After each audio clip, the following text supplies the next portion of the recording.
तो इस खुले मंच में हम अपने रंग सफ़र की बात करेंगे। अब इस सोशल मीडिया के ज़रिए आप मुझे देख रहे हैं, आप मुझे सुन भी रहे हैं और मैं आप सबों को महसूस कर रहा हूँ। तो ये देखना, सुनना और महसूस करना क्या है? यही तो थिएटर है।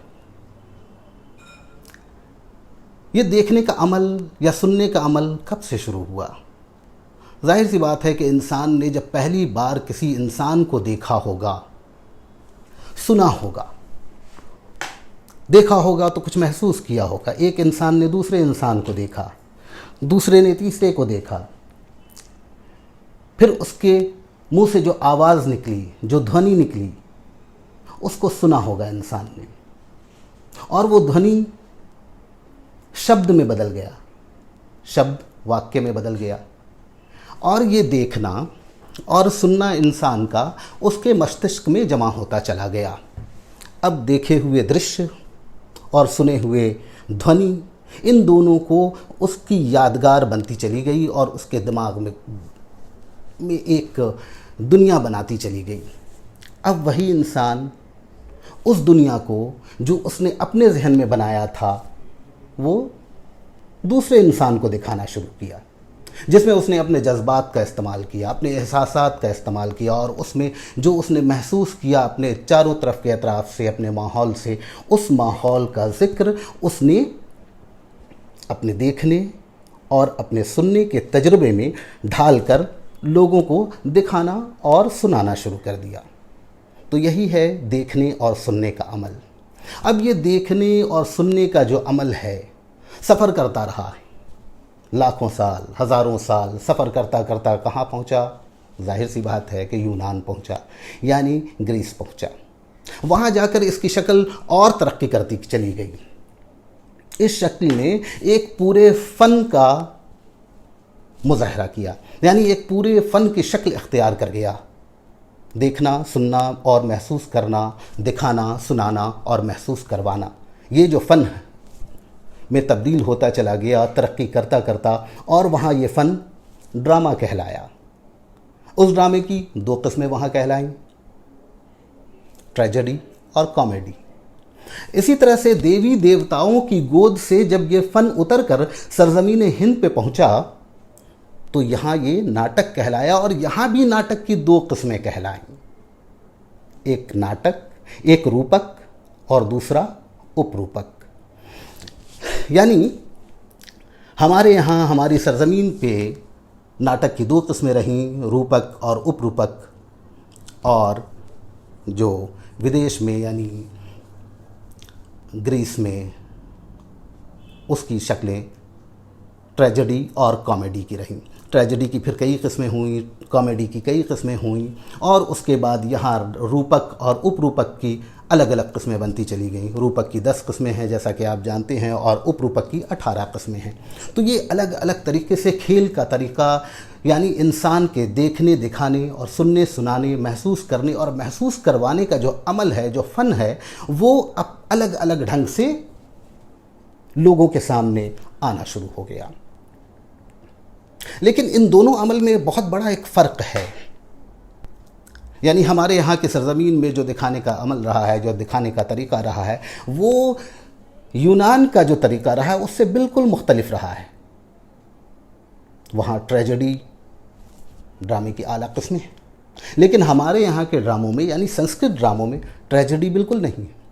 अब ट्रेजेडी बिल्कुल नहीं है तो इसका हो सकता है, जैसा कि मैं समझता हूँ कि हमारा जो मिजाज रहा है, यानी ये जो पूरा हिंदू कश का जो इलाका रहा है, पूरे भारतवर्ष का जो इलाका रहा है, यहाँ के रहने वाले लोगों का मिजाज अहिंसा की तरफ ज़्यादा रहा है।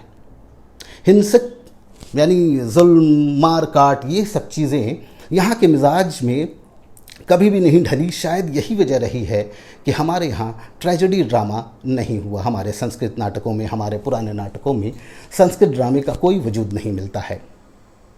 लेकिन हमारे यहाँ के ड्रामों की जो सबसे बड़ी खूबी रही है, उसमें फ़लसफ़ियाना ख़यालात यानी दर्शन उसमें आपको मिलेगा, जो कि आपको ग्रीक के प्ले में, ग्रीस जो यूनानी ड्रामों में दर्शन की कमी है, वहाँ है।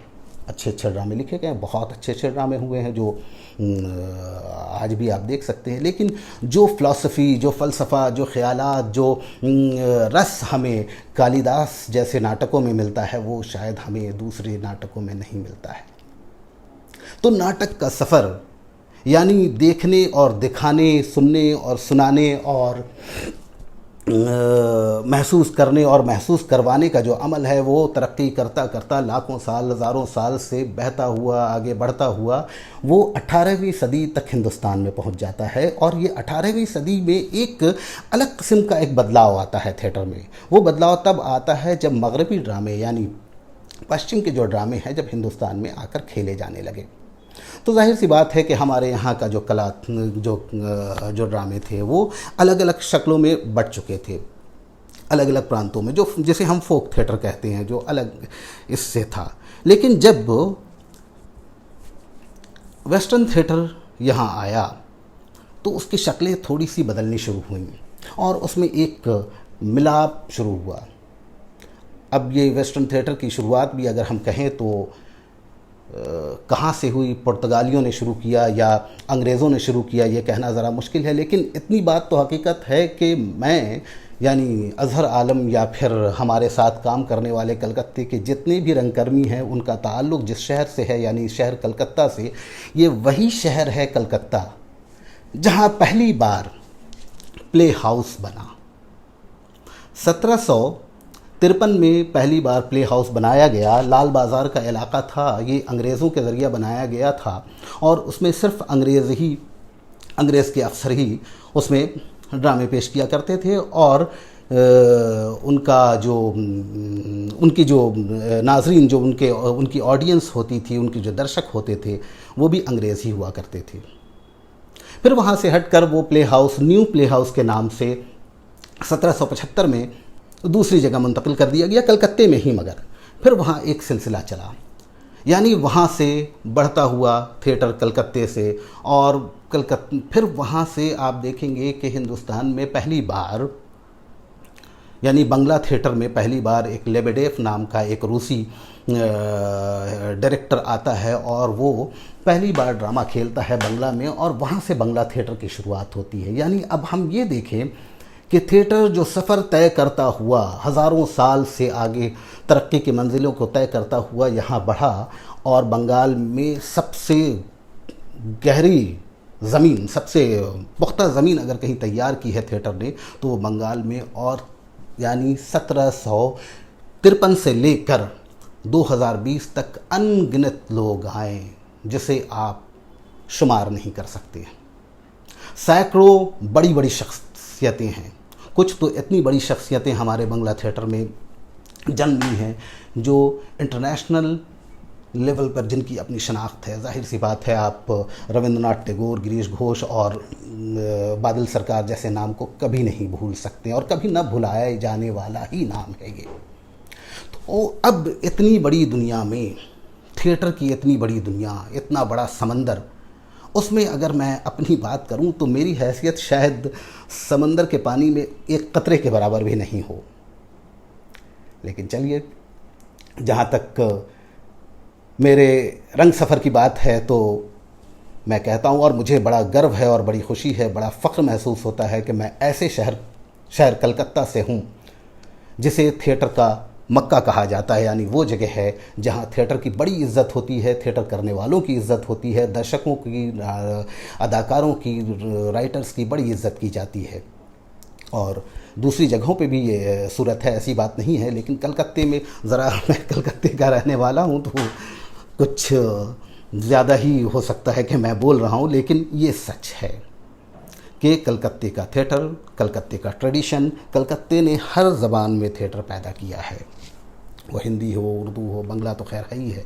बंगला थिएटर की जहाँ तक कि रिवायत का सवाल है तो आपको ये जानकर बड़ी हैरानी होगी कि पूरे बंगाल में तकरीबन 5000 के करीब थिएटर ग्रुप हैं। और वो 5000 थिएटर ग्रुप वो वैसा थिएटर ग्रुप है जो जिसे हम प्रोफेशनल लेवल के थिएटर ग्रुप से लेकर अमेचर तक के थिएटर ग्रुप, यानी वैसे जो जिसे हम कहते हैं कि ऑफिस में जो थिएटर करने वाले या क्लब में थिएटर करने वाले, वैसे तमाम ग्रुप को मिलाकर हम 5000 ग्रुप का उसमें नाम आता है। उस 5000 ग्रुप में 200 से 300 ग्रुप ऐसे हैं पूरे वेस्ट बंगाल में जो रेगुलर और बड़े ही सिंसियरिटी के साथ थिएटर पे काम कर रहे हैं, थिएटर कर रहे हैं। अब उस 200-300 ग्रुप में चंद नाम आपको हिंदी थिएटर के मिल जाएंगे। तो खैर, ये बंगला थिएटर की रिवायत है और हमें खुशी है कि बंगला थिएटर और बंगाल का थिएटर इतना ज़्यादा वसी है। जहाँ तक मेरे काम करने का जो सफ़र है, जो मेरा रंग सफ़र है, जो मेरा थिएटर की दुनिया में जो मैंने पहली बार कदम रखा, तो बड़ा ड्रामेटिक अंदाज से मेरी एंट्री हुई।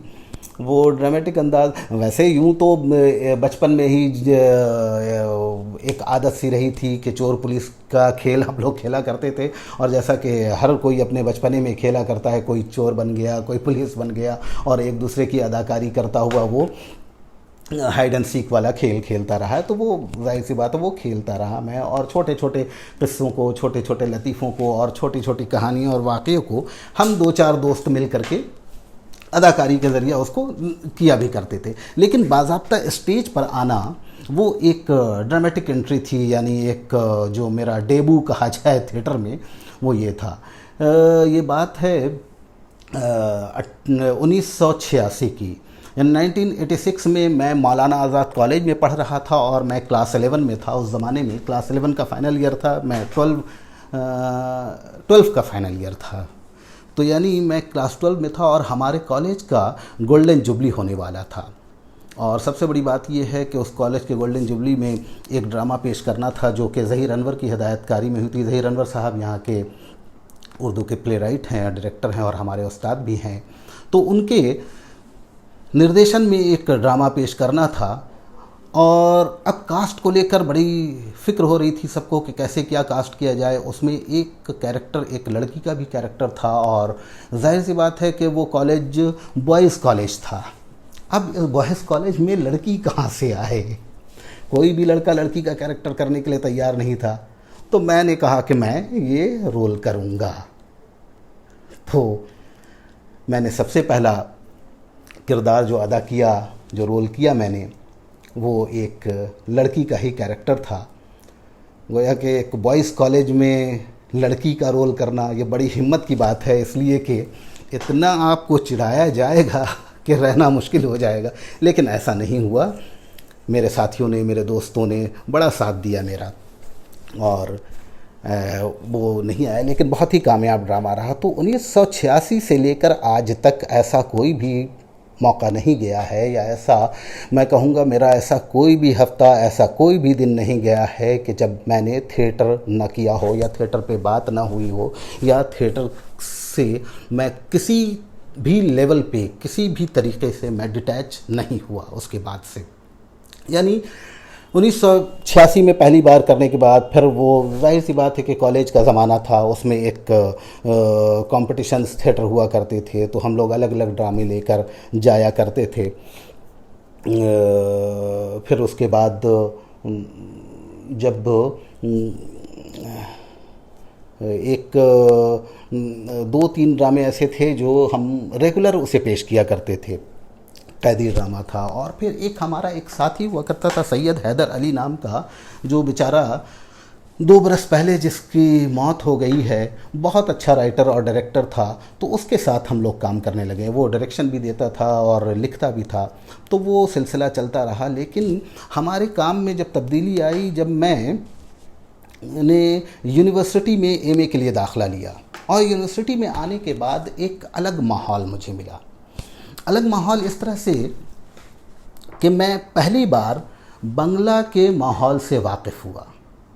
यानी बंगालियों के बीच में उठना बैठना और बंगला कल्चर को मुझे समझने का बहुत मौका मिला। और सबसे बड़ी खुशी की बात यह है कि जब यूनिवर्सिटी आया तो मेरी मुलाकात उमा से हुई। मुलाकात दोस्ती में बदल गई, फिर दोस्ती प्यार में बदल गया, और फिर उसके बाद वो मेरी हमसफ़र बन गई। जाहिर सी बात है कि पहले वो थिएटर की हमसफ़र थी और अब मेरी ज़िंदगी की भी हम सफ़र हैं और थिएटर की भी हम सफ़र हैं। तो फिर उमा से मुलाकात होने के बाद मैं उर्दू डिपार्टमेंट में था और वो हिंदी डिपार्टमेंट में थी। हम लोग दोनों ने मिलकर बहुत सारे ड्रामे किए, अलग अलग तरीके से स्टेज ड्रामे भी किए, बहुत सारे कॉलेज और यूनिवर्सिटी में जाकर ड्रामे को करते रहे। और फिर एक दिन हमारे कुछ सीनियर्स से जब हमारी मुलाकात हुई तो उनके साथ बैठने का और बातचीत करने का जब मौका मिला तो फिर हमें समझ में आया कि हम लोग जिस तरह से थिएटर कर रहे हैं, दरअसल वो कॉलेज और यूनिवर्सिटी के लेवल तक ही महदूद रह जा रहा है। यानी थिएटर क्या है और थिएटर ऑर्गेनाइजेशन कैसा होता है, वर्कशॉप क्या है, किस तरह से काम करना चाहिए, काम का सलीका हम लोगों ने फिर कुछ अपने बंगाली सीनियर्स से हम लोगों ने सीखा। उन लोगों ने हमारी बड़ी मदद भी की। और फिर बंगला माहौल में रहकर, बंगालियों के साथ रहकर, रविंद्र भारती यूनिवर्सिटी के कुछ स्टूडेंट्स थे हमारे साथ, जावदपुर यूनिवर्सिटी के कुछ स्टूडेंट्स थे और कैलकाटा यूनिवर्सिटी का हिंदी डिपार्टमेंट तो बहुत एक्टिव था। वो वजह ये थी कि उमा उस वक्त हिंदी डिपार्टमेंट की कल्चरल सेक्रेटरी थी और कल्चरली बहुत एक्टिव थी, तो एक पूरे सूत्र में जोड़ कर रखा था तमाम चीज़ों को। तो ये होता रहा। अब एक जो हमारे काम करने का जो सबसे बड़ा जो एक टर्निंग पॉइंट जो आता है कि हमारा जो ज़माना था वो कलकत्ते में मार्क्सिज्म का ज़माना था। यानी मार्क्सवाद और उसके अलावा कोई न सोच सकता था, ना ही कोई किसी अलग तरीके की बात कर सकता था। और कैपिटलिज्म और इन सब चीज़ों से बड़ी एक घृणा, नफ़रत जैसी होती थी। लेकिन वो वक्त की ज़रूरत थी और आज भी ज़रूरत है कि इस तरह से हम एक्सप्लॉयटेशन के ख़िलाफ़ बोलें, हर लिहाज से, हर लेवल पे बोलें। वो किसी भी आप पॉलिटिकल नज़रिए से हों, उससे कोई फ़र्क नहीं पड़ता है, लेकिन एक्सप्लॉयटेशन के ख़िलाफ़ बोलना हमारा पहला हक़ हो जाता है बहैसियत अदाकार, फ़नकार के। तो वो जो एक बदलाव हमारे इसमें आया जब 1992 में बाबरी मस्जिद गिरा दी गई, तोड़ दी गई। बाबरी मस्जिद टूटने के बाद क्या हुआ कि हफ्ते 10 दिन तक पूरे कलकत्ते में क्या बल्कि पूरे हिंदुस्तान में ही एक बहुत ही खौफ का आलम था और कई जगह दंगे फसाद भी हुए, कई जानें भी गईं, बहुत सारी बर्बादियाँ हुई। लेकिन कलकत्ते में जान तो किसी की नहीं गई, बर्बादियाँ भी बहुत कम हुई। वजह ये थी कि पूरा लॉकडाउन कर दिया गया था पूरे कलकत्ते को। पूरा कलकत्ता, यहाँ तक कि पूरा वेस्ट बंगाल के कई डिस्ट्रिक्ट बिल्कुल कर्फ्यू में थे। ज़रा सा भी कर्फ्यू में ढील नहीं थी, लोग बाहर नहीं निकल सकते थे। शायद यही वजह थी कि दंगे फसाद बिल्कुल नहीं हुए कलकत्ते में, हल्का फुल्का जो भी हुआ। अब उस कर्फ्यू के माहौल में जाहिर सी बात है कि उमा के साथ हमारी दोस्ती थी, हम लोग दोनों मिलने होते रहे। अब ये मिलने के लिए बेचैन होना, परेशान होना, यहाँ पे ये जो आज कोविड-19 में जो आलम है अभी, जाहिर सी बात है कि इस कोविड-19 में किसी तरह का कोई दंगा नहीं है, कोई फसाद नहीं है, ना किसी को कोई मार रहा है, ना काट रहा है, लेकिन एक अजीब किस्म का डर है जो पूरी दुनिया पे हावी है। और ये ऐसा डर है कि जैसे हमने शायद फितरत के साथ, कुदरत के साथ कोई बहुत बड़ी नाइंसाफ़ी की है जो कुदरत हमसे बदला ले रहा है, इंसानों से बदला ले रहा है। हम छटपटाए हुए हैं, हम परेशान हैं, हम एक कलाकार दूसरे कलाकार से मिलने के लिए बेचैन हो रहे हैं। ठीक वही आलम था 92 में जो 6 दिसंबर के बाद जो वो दंगा फसाद हुआ था और उस माहौल में जो वो एक हालत थी कि लोग एक दूसरे से मिल नहीं पा रहे थे, एक खौफ, एक डर छाया हुआ था। तो इसका असर बहुत ज़्यादा हम लोगों पर पड़ा, तमाम लोगों पर। उसी ज़माने में यानी 93 में ज़हीर अनवर साहब ने एक ड्रामा लिखा ब्लैक संडे के नाम से, जो मैंने पढ़ा, मुझे बहुत तो अच्छा लगा। और 93 में हिंदी डिपार्टमेंट में उमा को एक ड्रामा करना था, ब्लैक संडे ड्रामा करना था अपने एनुअल फंक्शन के लिए। तो मैंने कहा ये ड्रामा तुम हिंदी विभाग से करो। तो उसने पढ़ा, उसे बहुत अच्छा लगा और तकरीबन हिंदी डिपार्टमेंट के तमाम छात्रों ने उसे बड़े ध्यान से पढ़ा। और वो ब्लैक संडे पहली बार उमा ने हिंदी विभाग के ज़रिए किया।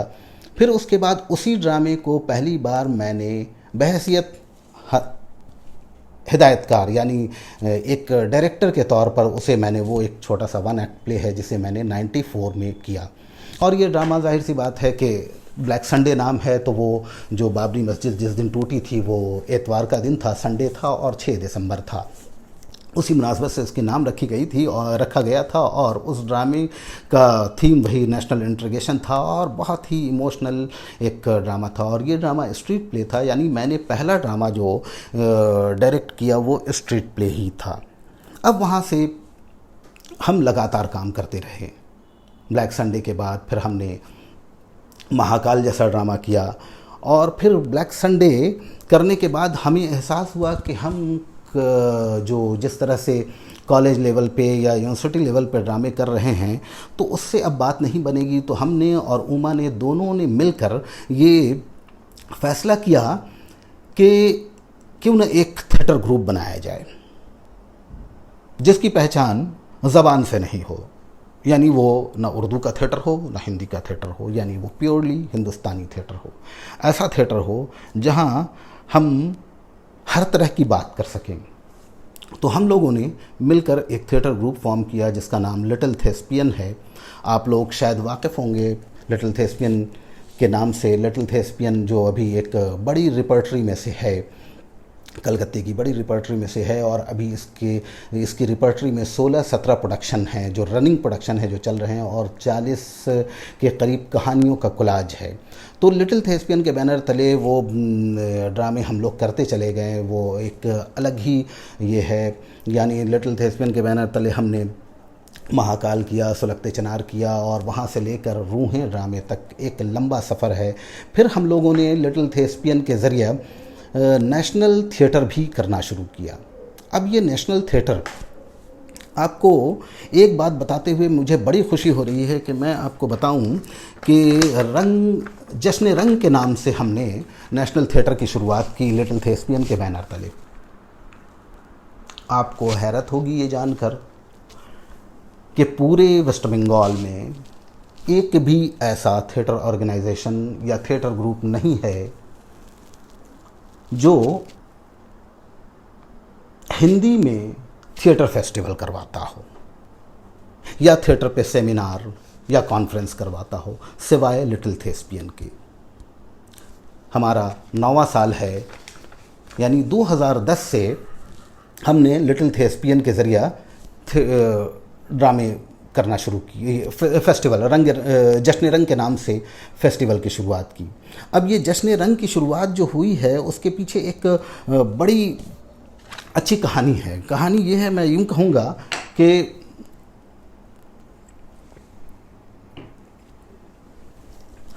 उमा ने पहली बार यहाँ कलकत्ते में स्टोरी थिएटर यानी कहानी के रंगमंच पे एक्सपेरिमेंट करना शुरू किया। जैसा कि आप सभी जानते हैं कि स्टोरी का रंगमंच 50-60 साल पहले देवेंद्र राज अंकुर ने ही शुरुआत की थी और उसकी शुरुआत तो कुछ अलग तरीके से हुई। यानी थिएटर की दुनिया में एक नया चैप्टर खुला कि भाई कहानी को भी वैसा ही मंचित किया जा सकता है जैसा कि कहानी लिखी गई है। कहानी को ड्रामेटाइज करके करना बहुत पुरानी बात रही है, या कहानी के प्लॉट को लेकर एक अलग ड्रामा लिखकर कहानी को पेश करना, ये भी बहुत पुरानी बात रही। लेकिन कहानी जिस रूप में लिखी गई है उसी रूप में वैसे ही, जिसे हम कहते हैं मिन्नो अन एज इट इज़, उसी तरह से स्टेज पर पेश कर देना हर लिहाज से एक अलग तरीका था थिएटर का, एक अलग फॉर्म था। कलकत्ते में इस फॉर्म पे किसी ने काम नहीं किया था। उमा ने पहली बार इस पे काम करना शुरू किया और 2003-04 से इस पे काम करने लगी उमा। तो उसी इसमें फिर हम लोगों ने कथा कोलाज का नाम हम लोगों ने भी दिया अपने सीरीज़ का, जैसा कि देवेंद्र राज अंकुर के भी प्रोडक्शन का जो NSD में या दूसरी जगहों पे उन्होंने किया है वो कथा कोलाज सीरीज़ के ही तहत करते रहे हैं। तो हम लोगों ने भी इसी तरह से कथा कोलाज के नाम से किया।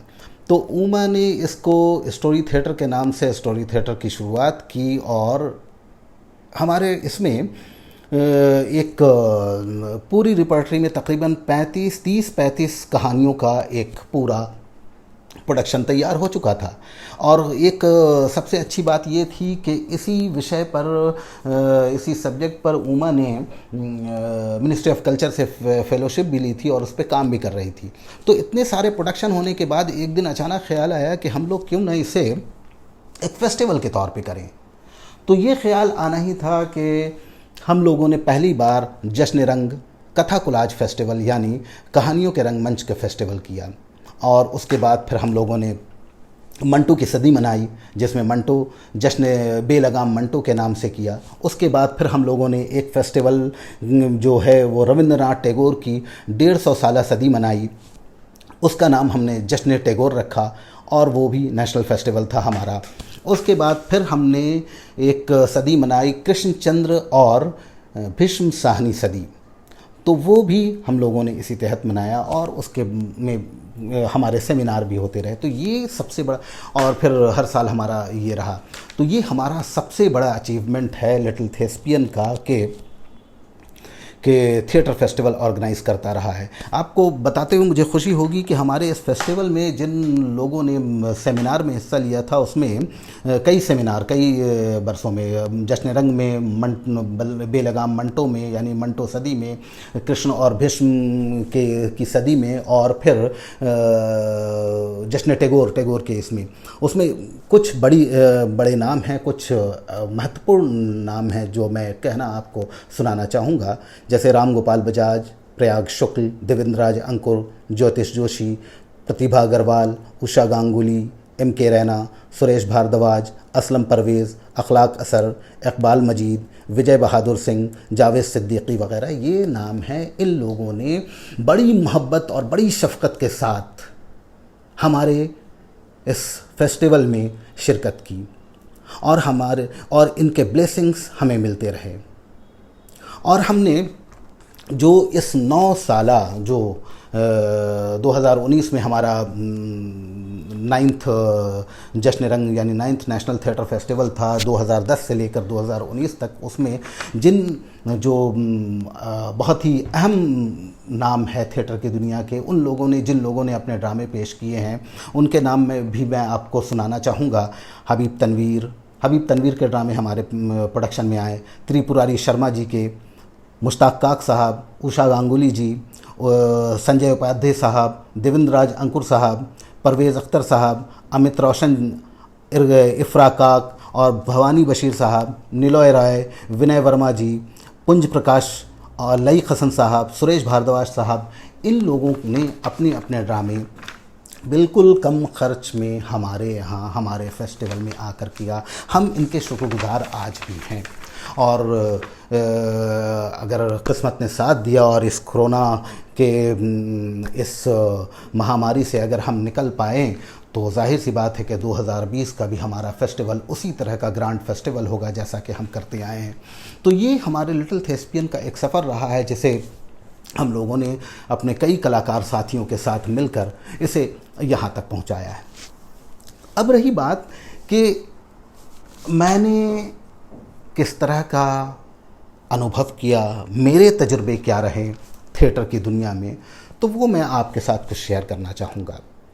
मैंने जो ड्रामे पेश किए हैं वो आपको मैं बता सकता हूँ। महाकाल है, ब्लैक संडे है, सुलगते चनार है, जब आधार नहीं रहते हैं, लोहार है, बहुत सारे नाम हैं। उनमें मैं कुछ नाम का जिक्र करना चाहूँगा और कुछ प्रोडक्शन के बारे में मैं आपके साथ बात करना चाहूँगा कि वो क्यों मेरे रंग सफ़र में इतना अहमियत का हामिल है वो ड्रामा।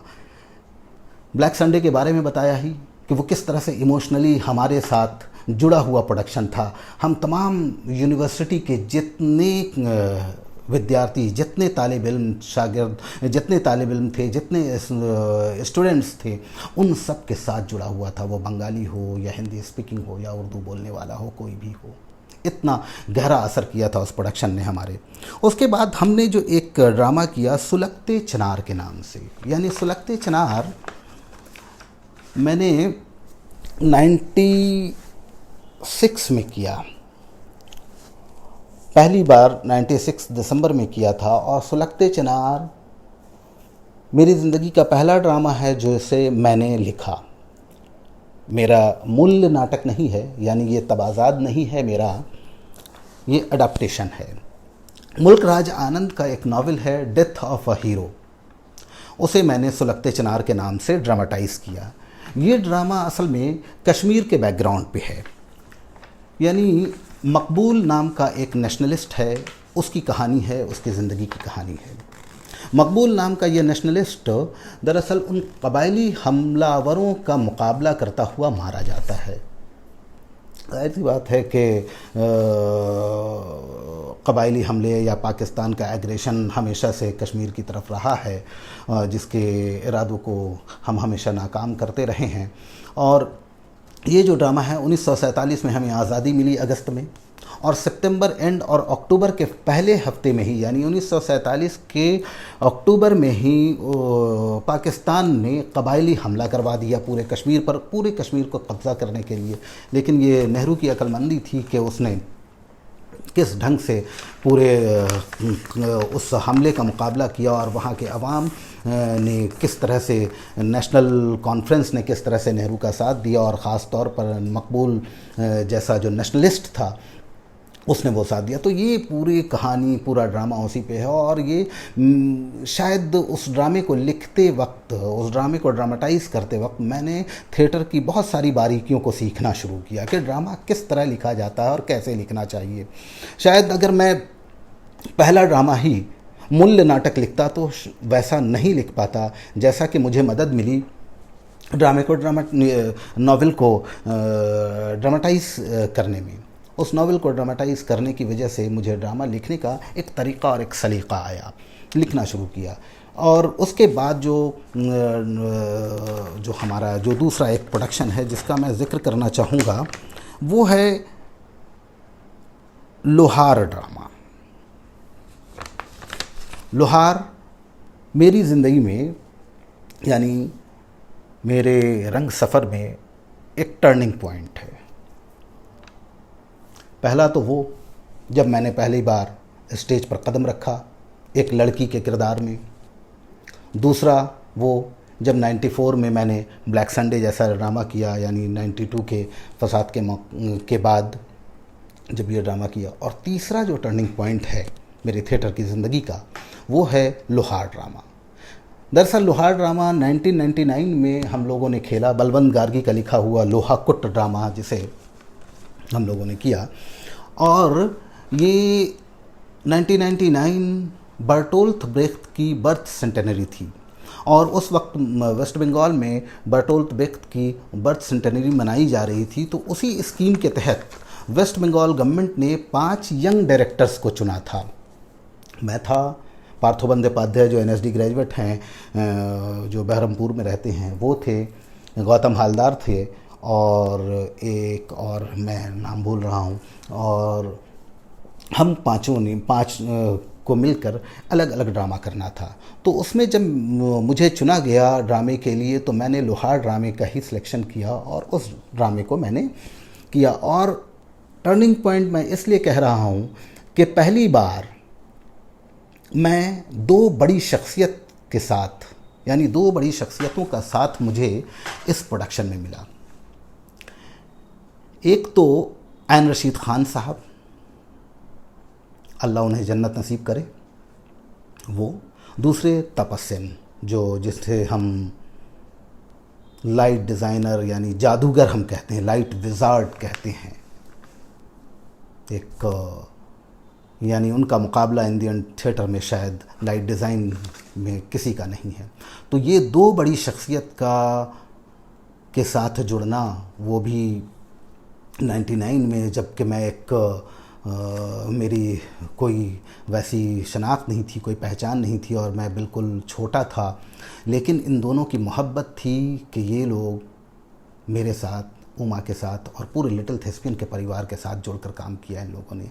ऐन रशीद ख़ान चूँकि यहाँ DG ऑफ पुलिस थे और इनका ताल्लुक़ म्यूज़िक के साथ था।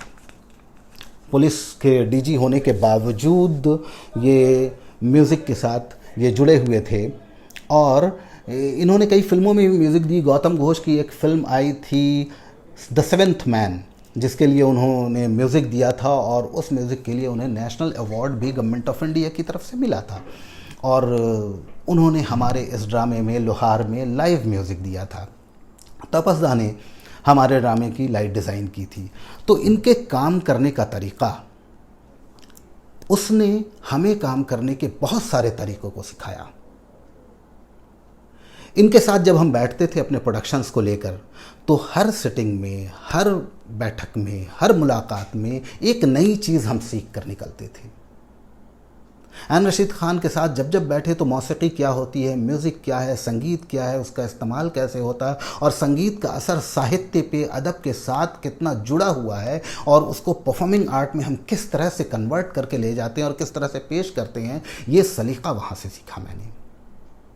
और तपस्दा के साथ काम करने के बाद ये पता चला कि अगर कोई सेट डिज़ाइनर सेट को डिज़ाइन कर रहा है तो उसका पहला फ़र्ज़ हो जाता है कि वो लाइट डिज़ाइनर के साथ ज़रूर कंसल्ट करे। जाहिर सी बात है, कोई सेट डिज़ाइनर होगा वो तो डायरेक्टर के साथ तो करेगा ही, उसके साथ तो डायरेक्टर तो मेन सूत्र है उसका, लेकिन सेट डिज़ाइनर को लाइट डिज़ाइनर के साथ मिलकर काम करना पड़ेगा। और खुशनसीबी ये है कि उस ड्रामे का जो सेट है वो मैंने खुद ही डिज़ाइन किया था, तो ये उनके साथ ये मुझे हेल्प मिलता रहा। मैंने सीखा उनसे कि सेट डिज़ाइन करते वक्त हर चीज़ जो सबसे ज़्यादा ख्याल हमें रखना है वो ये रखना है कि किसी भी तरीके से एक्टर्स के मूवमेंट को सेट डिस्टर्ब नहीं करे। अगर सेट बहुत खूबसूरत है, बहुत अच्छा है, दिखने में बहुत अट्रैक्टिव है, उसके बावजूद आपका सेट 2 कौड़ी का है अगर उसने एक्टर्स के मूवमेंट को ब्लॉक किया और अगर किसी तरह से ऑब्स्टिकल पैदा किया इसमें। और दूसरा ख्याल ये रखने का है सेट डिज़ाइनिंग में कि सेट डिज़ाइन करते वक्त वो लाइट्स के एंगल्स को कितना सपोर्ट कर रहा है, ये आपको देखना ज़रूरी है। फिर तीसरी चौथी बातें तो उसमें ही हैं कि कलर कैसा होना चाहिए, किस तरह से होना चाहिए, कॉस्ट्यूम क्या है एक्टर का, उसके लिहाज से हम सेट के कलर को कैसे तैयार करते हैं। तो यहाँ से मुझे वो एक तरीक़ा मिला और जो मैंने काम किया। और आपको ये बताते हुए मुझे बड़ी खुशी हो रही है कि 99 का तैयार किया हुआ ये प्रोडक्शन लोहार, जिसे हम पंजाबी में लोहा कुट कहते हैं, और इसे हिंदुस्तान के कई कोनों में कई लोगों ने खेला है अलग अलग तरीके से, लेकिन हमारी खुशनसीबी ये है कि 99 का ये प्रोडक्शन अभी तक चल रहा है। पिछली बार हम लोगों ने भटिंडा में इसका शो किया है, वो बलवंत गार्गी की सदी मनाई जा रही थी, सेंटेनरी संगीत नाटक एकेडमी ने इसे ऑर्गेनाइज़ किया था और उनके बुलावे पर हम आज जाकर वहाँ शो करके आए थे। और उसके बाद हमारे कलकत्ते में कई शोज़ हो चुके हैं। भारंगम में पहली बार हमने इसका किया था नेशनल भारत रंग महोत्सव में।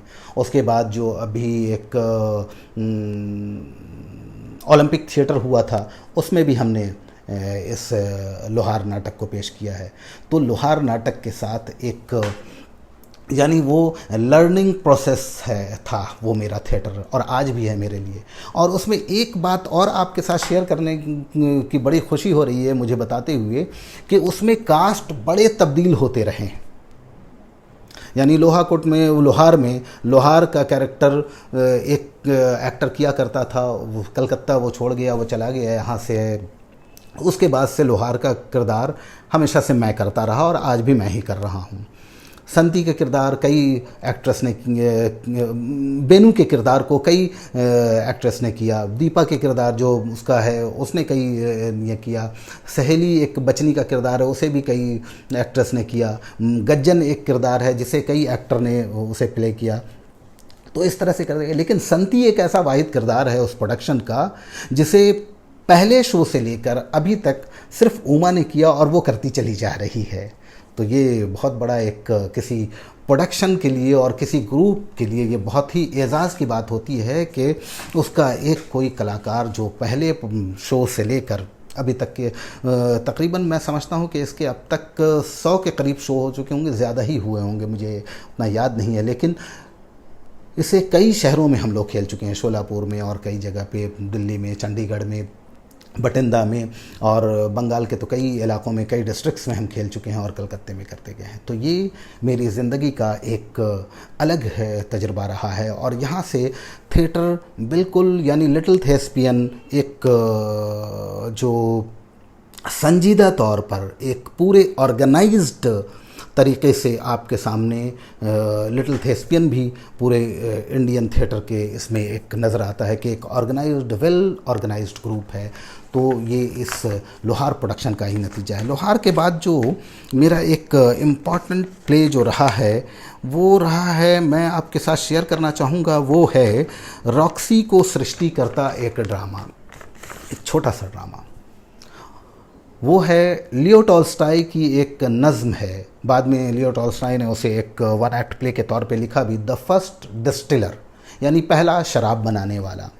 तो ये पहला शराब बनाने वाला, इसको मैंने पहली बार दार्जिलिंग में मैंने नेपाली अदाकारों के साथ किया और नेपाली ज़बान में किया। तो ये मेरे लिए बड़ा ही अच्छा तजुर्बा रहा है। दार्जिलिंग में मैं जितने साल तक था, 2001 से लेकर 2006-07 तक मैं दार्जिलिंग में था। नौकरी की गरज से मैं दार्जिलिंग गवर्नमेंट कॉलेज में वहाँ एज असिस्टेंट प्रोफेसर मैं वहाँ था। तो मैंने वहाँ देखा कि वहाँ नेपाली जो लोग हैं, जो दार्जिलिंग के लोग हैं, उनके अंदर में मौसीकी और गाना और बजाना वो उनकी खूबी है, यानी उनके कल्चर का एक हिस्सा है। लेकिन थिएटर वहाँ बड़ा वीक था। तो मैंने पता लगाया कि भाई वजह क्या है कि दार्जिलिंग इतना रिच है कल्चर में, डांस, मौसीकी, गाना, यानी इन सब चीज़ों में घर घर में हर कोई बड़ा एक टैलेंट है उनके अंदर में, लेकिन थिएटर इतना पीछे क्यों है। तो पता चला कि शायद वहाँ एजिटेशन 78 और उस ज़माने में एक एजिटेशन हुआ था जो गोरखालैंड को लेकर, उस एजिटेशन की वजह से बहुत तबाहियाँ हुई थी, बहुत मारकाट हुआ था। तो लोग फिर घरों में बंद हो गए थे, निकलते नहीं थे, डर से बाहर नहीं निकलते थे। इसलिए, और जाहिर सी बात है कि थिएटर का मीडियम वो है कि हम समाज में लोगों के साथ मिलकर ही काम कर सकते हैं, जबकि गाना बजाना हम इंडिविजुअली भी घर में बैठ कर सकते हैं। तो यही वजह रही थी कि उनके यहाँ थिएटर का कल्चर थोड़ा सा कमज़ोर होता चला गया था। तो मैंने वहाँ रॉक्सी को सृष्टि करता द फर्स्ट डिस्टिलर ये ड्रामा किया था, और एक और प्रोडक्शन मैंने किया वहाँ, वो हैवदन नेपाली में। तो ये दो ड्रामा दार्जिलिंग में नेपाली कलाकारों के साथ, जिसमें फोक कलाकार भी उनके शामिल थे, ये मेरा बड़ा अच्छा तजुर्बा रहा था। मैं उस ज़बान में काम कर रहा था दार्जिलिंग में जो कि मैं बहुत अच्छी तरह नहीं जानता था। अब जाहिर सी बात है कि मेरा मीडियम हिंदी है और मैं हिंदी में ही, और जो मेरी ज़बान है, भाषा है हिंदी उर्दू से कह लीजिए आप, उसमें मैं उनको समझाता था और बहुत ही बेहतरीन प्रेजेंटेशन था, बहुत खूबसूरत प्रेजेंटेशन था। उससे रॉक्सी को सृष्टि करता तो कलकत्ते में भी उसके 2-4 शोज़ हुए थे, और दार्जिलिंग की पहाड़ियों पे तो कई शोज़ उसके हमने लगातार किए। तो ये एक अलग किस्म का एक्सपीरियंस, एक अलग तजुर्बा हमें दिया, और एक अलग एनर्जी है मुझे मिली काम करने की इस प्रोडक्शन को करने के बाद।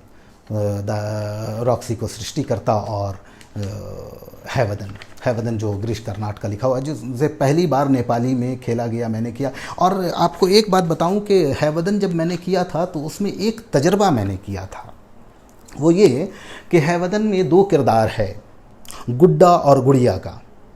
यानी गुड्डा गुड़िया वो एक पपेट है जो देवदत्त मेला से ख़रीद कर लेकर आता है पद्मिनी के लिए, और वो जाहिर सी बात है कि वो पपेट का जो किरदार है वो कुछ लोगों ने पपेट के ज़रिए किया है, तो कुछ ने बच्चों के ज़रिए उसको इनैक्ट करवाया है। और कलाकार जो भी रहे हैं उसमें वो गुड्डा गुड़िया का जो भी जितने भी प्रोडक्शन अब तक हुए हैं, जो मुझे मालूम है कि या तो पपेट का इस्तेमाल किया गया है वहाँ पे, या फिर छोटे बच्चे के ज़रिए उस गुड्डे गुड़िया के किरदार को अदा किया गया। लेकिन मैंने जो इसमें तजुर्बा किया था वो ये कि दोनों किरदार को मैंने बूढ़ा बूढ़ी बनाया था, यानी बूढ़ा गुड्डा था और बूढ़ी गुड़िया थी। दोनों की उम्र, और इत्तेफाक से दोनों एक्टर और एक्ट्रेसेस जो दोनों थे उनकी उम्र तकरीबन 65-70 साल के करीब की थी।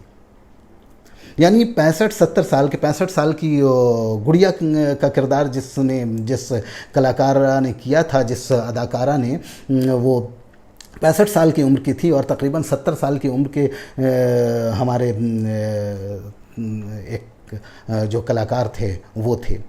तो उन दोनों ने गुड्डा गुड़िया का किरदार किया था, और वो बड़ा ही एक जिसे हम कहते हैं एक अलग ब्यूटी का एहसास हो रहा था, एक ग्रेसफुल ब्यूटी। यानी हम किसी बूढ़े शख्स को जब देखते हैं वो बहुत अच्छे सुंदर से कपड़े में कोई बूढ़ी औरत हो या बूढ़ा कोई आदमी हो और बहुत खूबसूरत तरीके से बहुत अच्छे कपड़े में पहन कर हो और बड़ा ही नफीस ढंग से आपके सामने आए, तो एक आपके अंदर में जो एक अलग किस्म की जो खुशी महसूस होती है देखने पर, ठीक वैसी ही खुशी जैसे हम किसी फूल को देखते हैं और खिले हुए फूल को, गुलाब के फूल को देखते हैं, गुलाबी रंग को देखते हैं और देखने के बाद जो हमें एक एहसास होता है खुशी का, और उस खुशी को हम बयान नहीं कर सकते हैं कि उस फूल को देखते हुए या फिर एक हंसते हुए बच्चे को, छोटे बच्चे को देखते हुए हमें कितनी खुशी महसूस हो रही है। तो वो उन किरदारों में उस बूढ़े और बूढ़ी जो अदाकार थे, जो कलाकार थे दोनों, उन दोनों ने बुढ़ा गुड्डा गुड़िया का जो किरदार किया था, उसे देखने पर यही एहसास होता था और बहुत ही खूबसूरत प्रेजेंटेशन और बहुत ही अच्छे ढंग से किया था। तो ये यादगार है मेरी ज़िंदगी का कि मैंने दार्जिलिंग में उस तरह से एक तजुर्बा किया है वदन नाटक के साथ। उसके बाद जो मेरा एक नाटक है शुतुरमुर्ग। चलिए, शुतुरमुर्ग मैं समझता हूँ कि इंडियन थिएटर का या हिंदी साहित्य का, नहीं हिंदी साहित्य कहना ठीक नहीं होगा, बल्कि इंडियन प्ले राइटिंग्स में एक अपनी अलग ही पहचान रखता है। शुतुरमुर्ग वो ड्रामा है जो पॉलिटिकल सटायर है और मैं समझता हूँ कि इससे बेहतरीन, इससे अच्छा नाटक शायद पॉलिटिकल नाटक नहीं लिखा गया है। 1967 में 1967 में पहली बार इस ड्रामे को श्यामन जालान जी ने किया था, शुतुरमुर्ग, जिसका सेट डिज़ाइन किया था खालिद चौधरी ने और लाइट डिज़ाइन की थी तपस्दा ने। मैंने शुतुरमुर्ग नाटक को 2004 में खेला था। सेट मैंने खुद ही किया था, डायरेक्शन मेरा खुद का था, लेकिन लाइट डिज़ाइन तपस्दा की ही थी। तपस्दा के पास जब मैं पहली बार शुतुरमुर्ग का सेट डिज़ाइन का स्ट्रक्चर लेकर गया, पहले तो फ़ोन पर उनसे बात की मैंने कि तपस्दा, मैं एक नया नाटक करने जा रहा हूँ, बस आपका ब्लेसिंग्स चाहिए। तपस्दा ने मुझे साफ इनकार कर दिया कि नहीं, उनकी तबीयत बिल्कुल ठीक नहीं है और वो नहीं कर सकते हैं, चाहे जो हो जाए वो नाटक नहीं, लाइट डिज़ाइन नहीं करेंगे। मैंने कहा तपस्दा अगर आप कर देते तो अच्छा, लेकिन फिर पता चला कि हाँ वो बहुत ज़्यादा बीमार हैं और कैथीकेचर लगा हुआ है, उनका किडनी का प्रॉब्लम हो गया था।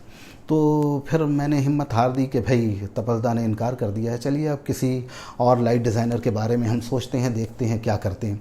लेकिन फिर मुझे ख्याल आया कि तपस्दा से फिर बात करूं, तो फिर मैंने फिर फ़ोन किया तपस्दा को कि तपस्दा ठीक है आप मत कीजिए, लेकिन मैंने जो सेट को डिज़ाइन किया है आप एक बार देख लीजिए उस सेट डिज़ाइन को और मुझे कुछ सजेशन दे दीजिए कि इसमें मैं क्या तब्दीली करूं और क्या नहीं करूं।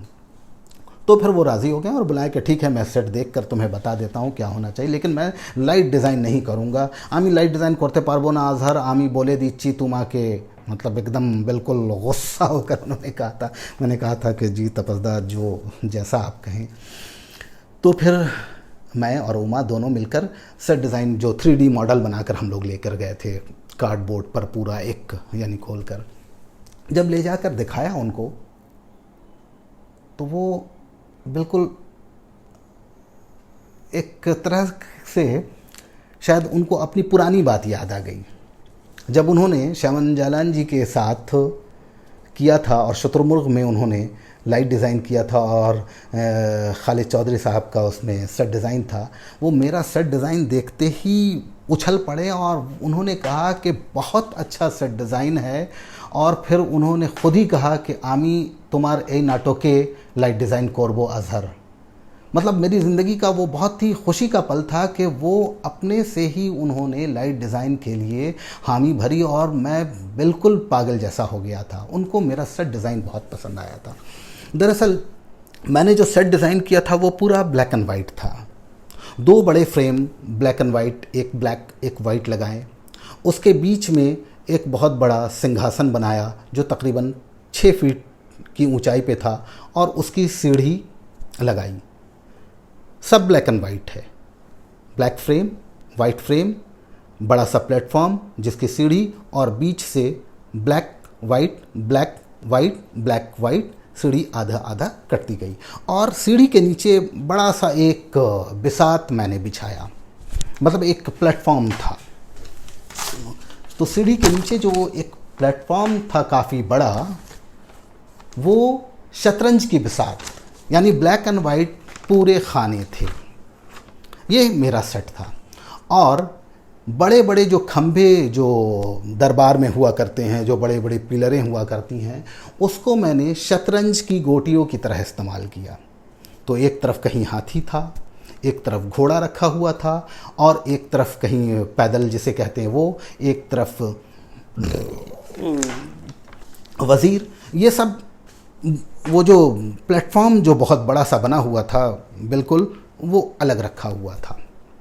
अब ये प्लेटफॉर्म के बिल्कुल अलग साइड में एक पूरा ये क्रिएट कर रहा है कि बीच से ब्लैक एंड वाइट का एक वॉल है, फिर फ्रेम एक स्टेज है 6 फीट हाइट का प्लेटफॉर्म है, उसके बाद सीढ़ी है, सीढ़ी के नीचे से पूरा फैलता हुआ ये, और दोनों तरफ से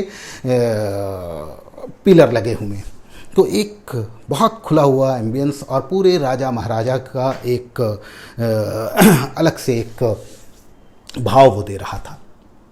लेकिन इसमें जो सबसे बड़ी खूबी ये थी कि हमने कॉस्ट्यूम भी जो रखा था वो ब्लैक एंड वाइट रखा था।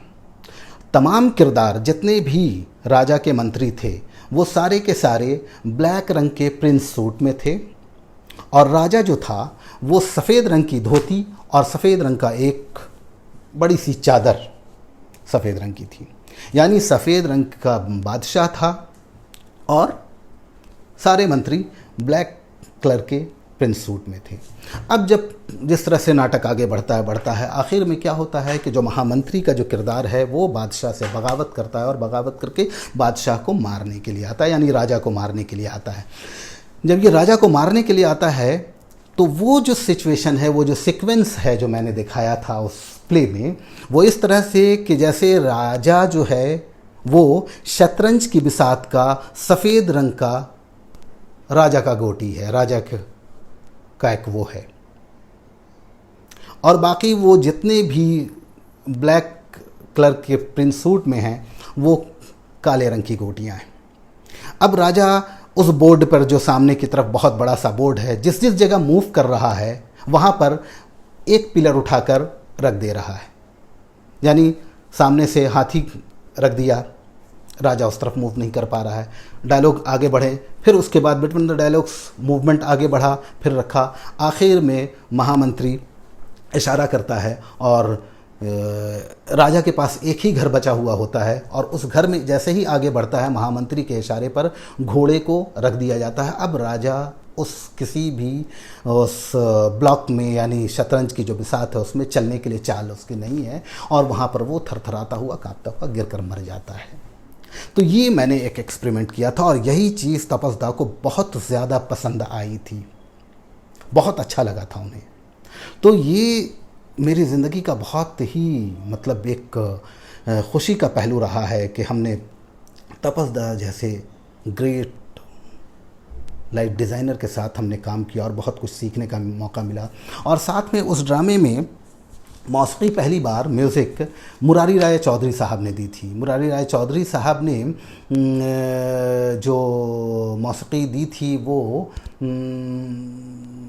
बहुत ही अलग ढंग से, थोड़ा सा फोक म्यूज़िक, ट्रेडिशनल म्यूज़िक और क्लासिकल म्यूज़िक, इन तीनों का बहुत अच्छा मिलाप किया था उसमें। तो ये इस तरह से वो हुआ है। और सबसे बड़ा ये लगता था कि जब तपस्दा आते थे तो हाथ में कैथी केचर लेकर होते थे और बिल्कुल हम लोग बहुत घबराए हुए रहते थे कि भाई वो कैसे किस तरह से काम करेंगे, चल नहीं पा रहे हैं, बहुत ही लड़खड़ा कर चलते थे। और उनका एक जाहिर सी बात है उम्र हो गई थी और उस मौके पर लेकिन उनकी ज़िद थी कि नहीं, मैं अजहर तुमार जन्ने आमी एटा कोरबो ही कोरबो। और उन्होंने वो इस पूरे प्ले को लाइट डिज़ाइन किया जिसके हमने बहुत सारे शोज़ किए इस ड्रामे के। और आपको एक बात बताते हुए मुझे खुशी हो रही है कि तपस्दा के साथ काम करते वक्त जाहिर सी बात है काफ़ी ज़ईफ़ हो गए थे, काफ़ी बूढ़े थे और बीमार भी थे वो। तो उनका जो एक बॉडी स्ट्रक्चर था, जो एक चलने का तरीका और एक बुढ़ापे का जो एक बोलने का जो एक्सेंट आता था, एक जो एक थरथराहट, एक कपकपाहट आती थी, वो उनके साथ काम करते वक्त उस ज़माने में मैंने बहुत डीपली उनको मैंने ऑब्ज़र्व किया था। और ये ऑब्जर्वेशन मुझे काम आया जब मैंने उमा के डायरेक्शन में एक प्ले किया था, यादों के बुझे हुए सवेरे। यादों के बुझे हुए सवेरे ये ड्रामा इस्माइल चुनारा का लिखा हुआ है, जो ब्रिटिश राइटर हैं, और उसका हिंदी अनुवाद उमा ने ही किया है। तो उसको शाहजहाँ के यादों के बुझे हुए सवेरे शाहजहाँ की ज़िंदगी पर है, और शाहजहाँ की ज़िंदगी पर आधारित ये नाटक, यानी शाहजहाँ की ज़िंदगी का आखिरी दिन है जब वो शाहजहाँ मर जाता है, और मुझे उसमें शाहजहाँ का किरदार करना था, बीमार शाहजहाँ, मरता हुआ शाहजहाँ। और उसमें जो मैंने जो सबसे ज़्यादा हेल्प लिया था, एक तो तपस्दा के बुढ़ापे को देख करके किस तरह से चल रहा है, कैसे ये कर रहा है, और दूसरे उसमें जो काम करने का जो तरीका था, और ख़ास तौर पर उसमें जो मुरारी राय चौधरी की जो मौसीकी थी वो बहुत ही खूबसूरत, बहुत अच्छे अंदाज से किया था। तो ये मुझे एक प्रोडक्शन करते हुए दूसरे प्रोडक्शन के सिलसिले में जाने में मुझे बड़ी मदद मिली। अब मैं आपके सामने मैं जो बता रहा हूँ कि मैंने इसके अलावा जो प्ले किया क्वेश्चन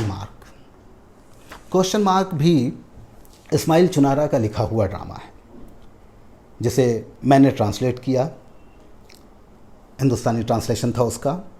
और ये ड्रामा अपने आप में एक बहुत ही और मेरा बड़ा पसंदीदा ड्रामा है। इसमें लाइट डिज़ाइन, जाहिर सी बात है कि उस वक्त तक तपस्दा नहीं रहे और तपस्दा एक्सपायर कर चुके थे, तो अब मेरे पास कोई और दूसरा विकल्प नहीं था कि हम लाइट डिज़ाइन किनसे कर।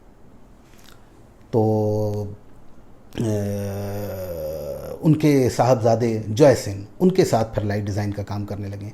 तो जॉयदा के साथ जब मैं ये काम कर रहा था, तो इसमें एक सीन है क्वेश्चन मार्क में कि आखिर में दंगा और फसाद हो जाता है।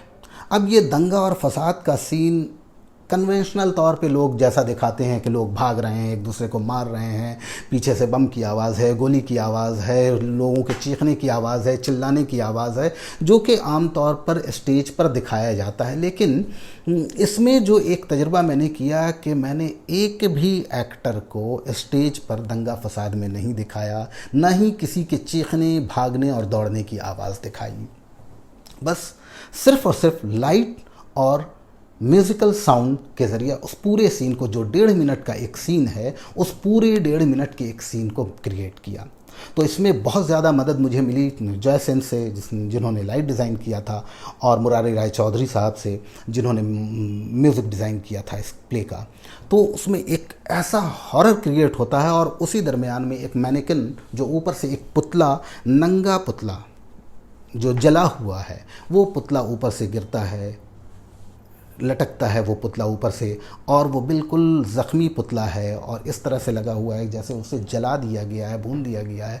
तो वो पूरा एक ऐसा इमेज क्रिएट कर रहा था कि जैसे पूरे इलाके को जला दिया गया हो, मार दिया गया हो, और इंसानियत जलती हुई लटक रही है। बड़ा दर्दनाक सीन था।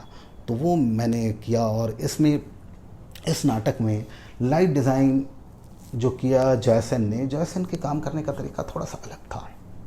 तपस्दा जिस तरह से लाइट डिज़ाइन करते थे, उनका एक ब्लैक एंड वाइट का टेक्सचर रहता है, जो कि उन्होंने हमारे शुतुरमुर्ग नाटक में बहुत अच्छे से इस्तेमाल किया। ब्लैक एंड वाइट उनका एक फेवरेट वो एक स्कीमिंग है लाइट का, कि एहसास होगा आपको जैसे कोई चीज़ बिल्कुल सपाट एक कलर में जा रही है, और अचानक उसमें एक हल्का सा कलर ट्रैवल करता हुआ निकल जाता है, एक गुज़रता हुआ निकल जाता है। तो ये तपस्दा के लाइट डिज़ाइन का। लेकिन जॉय सेन के जो लाइट के काम करने का जो तरीका रहा है लाइट डिज़ाइन में, वो इमोशनल फीलिंग्स को लेकर ज़्यादा काम करते रहे। यानी किस डायलॉग्स पे, किस इस पे कैसे रंग बदलना चाहिए लाइट का, और कैसे एंगल बदलना चाहिए, ये है। और थोड़ा सा एक वो भी हो जाता है कि बहुत ही टफ़ हो जाता है लाइट ऑपरेटर के लिए कि बार बार लाइट को किस तरह से डीमर को ऑपरेट करना। लेकिन काम करने का एक अलग तरीका है। अभी मैं कह सकता हूँ कि बंगाल में जयसेन के नहीं होने की वजह से बंगाल क्या मिस कर रहा है, शायद इसकी कल्पना हम आप नहीं कर सकते हैं। यानी जयसेन जैसा लाइट डिज़ाइनर हमारे बीच अब नहीं रहा। उसके बाद जो हमने एक जो हमारा यादगार प्रोडक्शन रहा है, मैंने एक प्ले अपने लिटिल थेस्पियन के साथ तो मैंने प्ले किए ही है, इसके लिटिल थेस्पियन के अलावा भी मैंने बाहर दूसरी जगह भी ड्रामे किए। 2009-10 में मैंने रंगकर्मी के लिए एक ड्रामा पेश किया। रंगकर्मी जो उषा गांगुली अब नहीं रहीं, उनका ग्रुप है, उनके लिए मैंने अपना एक ड्रामा पेश किया था। वो मेरा ही लिखा हुआ ड्रामा चेहरे था, जिसमें उषा दी ने खुद अदाकारी भी की थी, डायरेक्शन भी मेरा ही था और उस स्क्रिप्ट को भी मैंने ही लिखा था। तो उसमें उषा दी ने अदाकारी की थी और साथ में श्रवणी भादुरी, संजुति मुखोपाध्याय और झूम नाम की एक एक्ट्रेस थी वो, और भी एक दो कलाकार थे उसमें। तो वो एक तजुर्बा मेरा बहुत अच्छा रहा था कि किसी दूसरी रिपर्टरी में जाकर काम करना। मैं ये बहुत गर्व से कह सकता हूँ और मुझे बड़ा फ़ख्र है इस बात पे, और मुझे बड़ी खुशी होती है उन दिनों को याद करके कि उषा दी ने मुझे अपने ग्रुप के लिए मुझे बुलाया था कि मैं उनके ग्रुप के लिए नाटक डायरेक्ट करूं, और मैंने किया उनके लिए, और बहुत ही कामयाब प्रोडक्शन रहा। लेकिन और साथ में मैं ये भी कहूँगा कि उस काम करने के प्रोसेस में कहीं पर भी उषा जी ने मुझे डिस्टर्ब नहीं किया। यानी कहीं पर भी ये एहसास नहीं होने दिया कि एक नया लड़का, एक जूनियर लड़का आकर काम कर रहा है, बल्कि मेरी हौसला अफजाई करती रही। तो ये एक अच्छा तजुर्बा रहा। उसके बाद जो मैंने मेरा जो काम करने के साथ मैंने ये जो काम किया है गेंडा ड्रामा, वो भी बहुत पॉपुलर रहा, काफ़ी ये रहा। उसके बाद एक अच्छा तजुर्बा मेरा काम करने का रहा मुश्ताक काक साहब के साथ। मुश्ताक काक साहब लिटिल थेस्पियन के लिए एक ड्रामा बलकान की औरतें डायरेक्ट करने के लिए आए थे, और उन्होंने वो ये ड्रामा किया था और बहुत ही अच्छे ढंग से, बड़े सलीके के साथ, इतना अच्छा स्कीमिंग किया था उन्होंने पूरा, जिसमें लाइट और सेट मैंने किया था, लेकिन पूरी जो स्कीमिंग, पूरा जो एक डिज़ाइन है, उनके साथ काम करके ये अच्छा लगा कि बहुत दिन के बाद मैंने किसी एक सीनियर डायरेक्टर के अंडर में मैंने काम किया था, और वो एक यादगार पल हमारा रहा है। और उसमें कैरेक्टर को अलग ढंग से उन्होंने पेश किया था। जाहिर सी बात है कि हमारे काम करने का तरीका अलग है और उनके काम करने का तरीका कुछ अलग रहा है, तो वो तजुर्बा हमारा बहुत अच्छा रहा है। फिर उसके बाद ड्रामे का सिलसिला जाहिर सी बात चलता रहा है हमारे। फिर कई ऐसे ड्रामे, फिर मैंने ब्रात्तो बासु के लिए एक के नाटक में सिनेमा और मतों के लिए मैंने एक सेट डिज़ाइन किया जो मुझे बहुत पसंद है। और ब्रात्तो बासु से याद आया कि ब्रात्तो बासु का एक प्ले मीर जाफ़र, जिसे मैं अभी दिल्ली के श्री राम सेंटर में की रिपर्टरी के लिए मैं कर रहा था, कोविड-19 की वजह से वो उसका शो रुक गया और मुझे कलकत्ता आना पड़ा। 19 मार्च को मैं वहाँ से दिल्ली से आ गया, जबकि उसका शो होना था 28 मार्च को। 19 मार्च को ही फाइनली ये ख़बर मिली कि किसी वक्त भी पूरे मुल्क को लॉकडाउन कर दिया जाएगा। तो फिर वो रिस्क लेना थोड़ा सा मुश्किल था, तो वहाँ से 19 मार्च को यहाँ आया और पता चला 22-23 तारीख से यहाँ पूरे मुल्क में लॉकडाउन हो गया है। तो उस लॉकडाउन की वजह से वो प्रोडक्शन रह गया, और ये श्री राम सेंटर के साथ काम करने का बड़ा अच्छा तजुर्बा रहा मेरा, बहुत अच्छे ढंग से हमने काम किया। मैं आपके साथ एक वो शेयर करना चाहूँगा कि मैंने एक रिसेंटली जो मेरा एक प्रोडक्शन रूहें के नाम से है, जिसे मैंने ख़ुद लिखा है, वो ड्रामा मेरा रेगुलर खेला जा रहा है। वो भी मेरे अच्छे ड्रामों में से है। रूहें ड्रामे के बारे में मैं ये कहूँगा कि मेरे कुछ पसंदीदा प्रोडक्शंस में से मेरा महबूब ड्रामा वो है जिसे मैंने किया है। रूहें का क़िस्सा कुछ इस तरह से है कि मुग़लिया पीरियड, यानी औरंगज़ेब के बाद से लेकर अंग्रेज़ों की हुकूमत, अंग्रेज़ों का कब्ज़ा होने से पहले तक, वो जो 100 साल का जो वक्फ़ा है, वो बड़ा ही उथल पुथल का ज़माना है। यानी इंडियन पॉलिटिक्स में, इंडियन एडमिनिस्ट्रेशन में, इंडियन सिस्टम में, सिस्टम ऑफ लाइफ में एक ऐसा उथल पुथल का ज़माना है कि जिसको हम बयान नहीं कर सकते। हर कोई एक दूसरे को मार रहा था, हर कोई एक दूसरे का दुश्मन था, हर कोई एक दूसरे के साथ गद्दारी कर रहा था। अलग अलग सूबा, अलग अलग रियासत, अलग अलग ये, कोई आज यहाँ अपने आप को नवाब से ख़ुद को सुल्तान कह रहा है, तो कोई कुछ कह रहा है, कोई बादशाह का साथ दे रहा है, और बादशाहों के बीच में जो शहज़ादे थे, जो मुग़ल शहज़ादे, वो आपस में लड़ रहे थे। तो उसका एक पूरा इमेज उस रूहें ड्रामे में है। रूहें वो है कि कब्रिस्तान से रूहें बाहर निकलती हैं और वो सिर्फ वहाँ का जो रखवाला है उसे नज़र आता है, मुजाविर जिसे कहते हैं उसे नज़र आता है, और मुजाविर के साथ उन रूहों की बात होती है। रूहें वहाँ से बाहर निकलना चाहती हैं लेकिन मुजाविर उसे जाने नहीं देता है, और वो रूहें उन तमाम तकालीफ़ की बात करती हैं, उन तमाम एगोनी की बात करती हैं जो हमें उस ज़माने के हिस्ट्री का रिफ्लेक्शन नज़र आता है।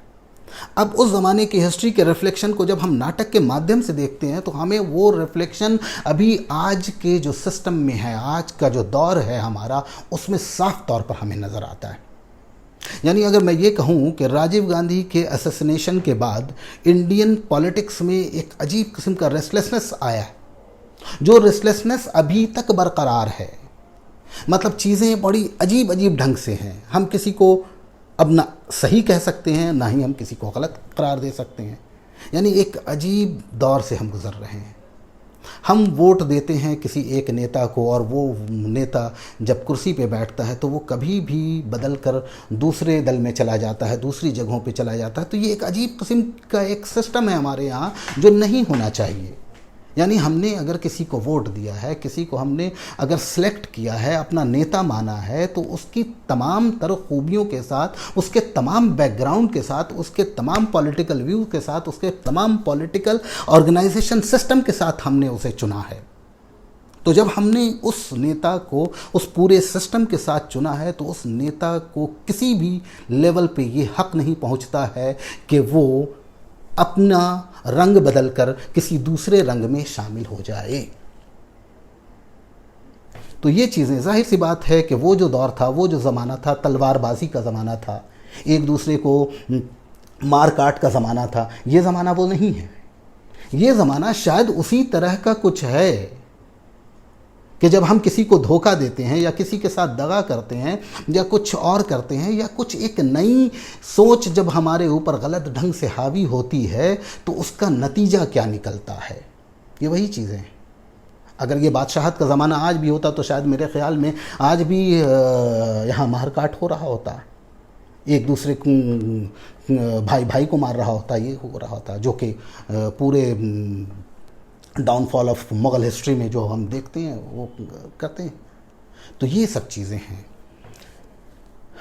तो इस तरह का काम करने का तरीका और तजुर्बा रहा है। लगता है कि मैं बहुत ज़्यादा देर तक बोलता चला गया हूँ, शायद मुझे कम करना चाहिए। और बहुत सारे कमेंट्स हैं, मैं आप सबका तहे दिल से बहुत बहुत शुक्रिया अदा करता हूँ कि आप लोगों ने बड़े धैर्य के साथ, बड़े ही मतलब एक दिलजमई के साथ मुझे हक़ीर को, एक नाचीज़ को आप लोगों ने सुना। और ज़ाहिर सी बात है कि जो दिल में जो गुबार उठता है वो कहीं ना कहीं किसी न किसी वक्त वो निकल जाता है। तो ये शायद गुबार था जो मेरा मंच के ज़रिया, खुले मंच पे आपके सामने मैं पेश कर पाया। बहुत सारे कमेंट्स हैं, तमाम कमेंट्स का जी आप सबों का बहुत बहुत शुक्रिया, बहुत बहुत शुक्रिया कि आप सबों ने देखा। मैं फिर बाद में ये देखूँगा इस वीडियो को, और आप सबके जो भी कमेंट्स हैं, जिस तरह के जो भी सवालात हैं, उसे मैं आपके कमेंट्स के साथ ज़रूर जवाब दूँगा। तो अब अज़हर आलम को इजाज़त दीजिए। बहुत बहुत शुक्रिया आप लोगों का, बहुत बहुत शुक्रिया।